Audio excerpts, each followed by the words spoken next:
તો વડોદરાના પાદરા પાસે ગંભીરા બ્રિજ દુર્ઘટના સર્જાયા બાદ બનાસકાંઠા તંત્ર પણ હવે એક્શન મોડમાં આવી ગયું છે. બનાસકાંઠા તંત્ર છે હવે એક્શન મોડમાં આવીને કામગીરી કરતું જોવા મળ્યું હતું. જિલ્લા કલેક્ટરે તપાસ ટીમ સાથે વિવિધ બ્રિજની ચકાસણી શરૂ કરી છે. પાલનપુર અંબાજીને જોડતા મેરવાડા બ્રિજની તપાસ કરવામાં આવી. ઇકબાલગઢ ખારા બ્રિજ ગંભીર હાલતમાં હોવાનો મત પણ રજૂ કરાયો.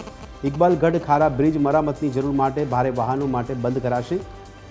તો આવા અંબાજીને જોડતા મેરવાડા બ્રિજની સ્થિતિ અતિ ગંભીર નથી. જિલ્લાના 149 બ્રિજોનો FT ઓડિટનો રિપોર્ટ સત્વરે તૈયાર કરાશે. ત્યારે મેરવાડા બ્રિજના નવીનીકરણનું કામ ભાદરવી પૂનમ મહાકુંભને ધ્યાનમાં રાખીને હાથ ધરવામાં આવશે. ખાસ કરીને જે ઇકબાલગઢ પાસે ખારા બ્રિજ આવેલો છે એમાં થોડુંક મરમ્મતની જરૂરત હોવાથી હાલમાં ભારે વાહનોનો પ્રતિબંધ એ બ્રિજ ઉપર મૂકવા માટેની પ્રક્રિયા ચાલી રહી છે.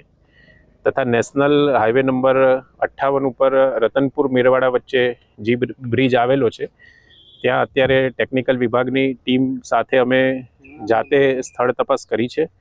હાલમાં આ બ્રિજ ક્રિટિકલ કન્ડિશનમાં નથી એવું પ્રાથમિક દ્રષ્ટિએ જણાઈ આવે છે.